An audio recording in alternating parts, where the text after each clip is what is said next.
यूं तो आपने सपनों की व्याख्या से संबंधित बहुत सारे वीडियोस देखे होंगे। आप गूगल पर भी जाएंगे तो आपको सपनों की बहुत अलग अलग सी व्याख्याएं सुनने को मिलेंगी। लेकिन यहाँ आज जो मैं आपको जानकारी देने जा रही हूँ वो डॉक्टर सिगमंड फ्रॉइड द्वारा लिखित पुस्तक सपनों का मनोविज्ञान, इस पुस्तक से ली गई है।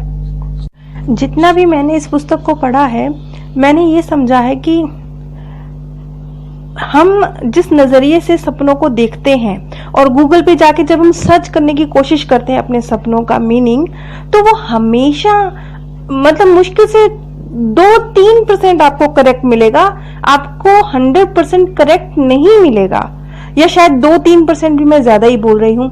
इसलिए क्योंकि जब मैंने सिगमंड फ्रॉइड की इस रिसर्च को थोड़ा बहुत समझने की कोशिश करी, तब मैंने एक बात और भी नोटिस करी कि सपनों के अर्थ बहुत सारी चीजों की वजह से होते हैं। सपनों के ऊपर बहुत सारी चीजों का इफेक्ट पड़ता है, हमारी इच्छाओं का, हमारे विचारों का, हमारे आसपास के माहौल का, यहाँ तक कि बचपन की दबी हुई इच्छाओं का, बचपन में यदि कुछ हुआ है उस चीज का।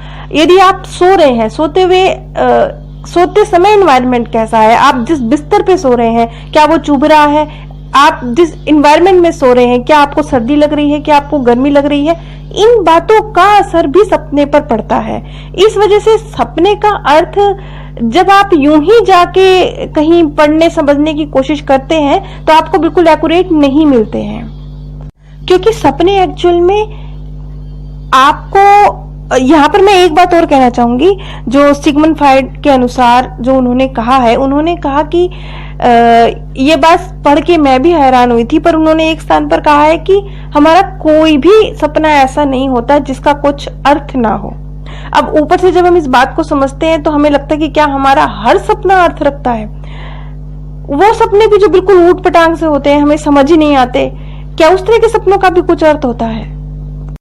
जी हाँ, सिगमंड फ्रॉइड के अनुसार उस तरह के सपनों का भी अर्थ होता है, लेकिन उस तरह के सपनों में जिसमें हम बाहरी चीजों के इफेक्ट की वजह से, पुरानी यादों की इफेक्ट की वजह से, बाहरी एनवायरनमेंट के इफेक्ट की वजह से किसी सपने को देख रहे हैं, तो उस सपने का जो अर्थ होता है वो हमारी जो पिछला जीवन है या जो हमारी इच्छाएं हैं उनके अनुरूप होता है। वो किसी भविष्य का संदेश देते हुए सपने नहीं होते। अब हम अपने विषय पे आ जाते हैं। यहाँ मैं डॉक्टर सिगमंड फ्रॉइड की बुक, जहां उन्होंने अपने किसी प्रियजन की मृत्यु का स्वप्न, इस शीर्षक से यहाँ पर इन्होंने शुरुआत करी है। पेज नंबर है 79। अगर आप ये बुक पढ़ना चाहेंगे तो इसका लिंक मैंने नीचे डिस्क्रिप्शन बॉक्स में दिया है। सिगमंड फ्रॉइड कहते हैं कि विचित्र कहे जाने वाले सपनों में जो दूसरे स्थान पर सपने आते हैं, ये वो सपने होते हैं जिसमें हम अपने किसी प्रियजन को, हम माता पिता, भाई बहन या अन्य किसी संबंधी को वो मृत्यु को प्राप्त हो गया है, इस प्रकार से देखते हैं। और इस तरह के सपनों को भी उन्होंने 2 भागों में बांटा है। पहला भाग वो जिसमें जो स्वप्न देखने वाला व्यक्ति है वो देखता तो है अपने प्रियजन की मृत्यु, लेकिन वो विचलित नहीं है, वो दुख में नहीं है, वो शांत है। और एक दूसरा सपना वो आता है जिसमें व्यक्ति अपने किसी प्रियजन की मृत्यु का सपना देख रहा है और देखने के बाद वो कई बार जो आंसू निकलते हैं वो रियलिटी में निकल रहे होते हैं।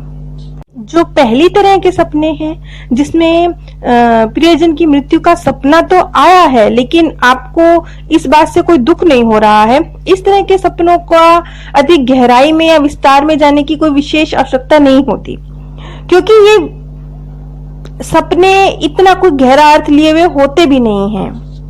क्योंकि अगर थोड़ा सा डीप में इस तरह के सपनों के ऊपर आप सर्च करेंगे तो आप पाएंगे कि जो सपने देखने वाला व्यक्ति है वो जो अपने स्वर्गीय प्रियजन की मृत्यु देख रहा है वो उसी की कोई इच्छा है जो मुखौटा लगाकर पूरी हो रही है। जैसे कि एक केस में एक महिला अपनी बहन के बेटे को, जो कि जीवित था, उसे एक ताबूत में वो लेटा हुआ है, इस प्रकार से उसने देखा। तो ये सपना देखने के बाद वो विचलित थी कि उसने अपने बहन के पुत्र के विषय में कभी ऐसा नहीं सोचा कि उसकी मृत्यु हो जाए, तो वो इस प्रकार का सपना उसे क्यों आया। अब दरअसल जब थोड़ा डीप रिसर्च करी सिगमंड फ्रायड ने, तो उन्होंने कहा कि इस सपने का अर्थ ये नहीं था कि वो अपने छोटे से भतीजे को मरा हुआ देखना चाहती है या उसके मरने की कामना करती है, ये नहीं था। बल्कि जैसा कि हमने पाया कि उसकी आड़ में कोई और इच्छा पूरी हो रही थी। हकीकत में वो महिला बहुत मुद्दत से अपने जो उसका एक्स बॉयफ्रेंड था, वो अपने उस पुराने प्रेमी को एक बार फिर से देख ले, इस तरह की उसके मन में बहुत गहरी इच्छा थी। और जब उसके पहले भतीजे का स्वर्गवास हुआ था, तब उसने उसके उस ताबूत के निकट, अपने स्वर्गीय भांजे के ताबूत के निकट उसने उस पुरुष को देखा था जिससे, जो उसका एक्स प्रेमी था, उसको देखने की जो दोबारा इच्छा थी उसके मन में अंदर दबी हुई, ये दबी हुई इच्छा, क्योंकि उसने लास्ट टाइम अपने प्रेमी को वहीं देखा था जब वो अपने स्वर्गीय भांजे के ताबूत के निकट थी, वहीं उसने अपने एक्स प्रेमी को देखा था। इसीलिए अब इसी तरह का सपना उसे दोबारा आया, जहां हकीकत में तो उसे अपने प्रेमी से दोबारा मिलने की इच्छा थी, लेकिन सपना उसे इस प्रकार से आया। अब यहाँ पर वो सपने में विचलित भी नहीं थी। इसके पीछे रीजन भी यही था कि ये जो उसकी दबी हुई इच्छा, प्रेम की इच्छा थी, वो मुखौटा लगाकर उसके सामने आई थी। इसीलिए उसने ये सपना तो देखा, लेकिन सपने में वो दुखी नहीं थी। ये उसका एक अप्रगट रूप से जो भावना वो मन में है, लेकिन वो दबा के बैठी है, वो इस प्रकार से प्रकट हुई। अब कई बार इसके विपरीत सपने आते हैं, जैसे कि किसी प्रियजन की मृत्यु का सपना आ रहा है और सपने में आप दुख भी अनुभव कर रहे हैं, क्योंकि आप नहीं चाहते कि उसकी मृत्यु हो, लेकिन जो पूरी कहानी है जो आपको सपने में दिखाई दे रही है, उससे ये अर्थ निकल के आ रहा है कि आपकी इच्छा है कि आपके प्रियजन की मृत्यु हो जाए, जबकि हकीकत में आपकी कोई ऐसी इच्छा है नहीं। जब ऐसा होता है तो हमें लगता है कि कहीं सपना सच तो नहीं हो जाएगा, एक गिल्ट भाव मन में आ जाता है। यहाँ पर मैं आपको एग्जैक्टली सिगमंड फ्रायड के शब्द बता रही हूँ। उन्होंने कहा कि मैं यहाँ अपने उन तमाम पाठकों की भावनाओं को समझ सकता हूँ जिन्होंने ऐसे सपने देखे हैं और जो मेरी इस व्याख्या को हाथों हाथ नकार रहे हैं। अतः मैं यथासंभव विस्तार के साथ इसको सबूत के साथ पेश करने का प्रयास करूंगा। अब इस प्रकार के सपनों के आने की वजह, इसके पीछे क्या क्या मुखौटे लगे हुए होते हैं, इसे मैं अगली कड़ी में डिस्क्राइब करूंगी। आप सभी पर परमात्म सौंदर्य, प्रेम और आनंद सदैव बरसता रहे। आप सभी दिव्य परम धाम में स्थान प्राप्त करें।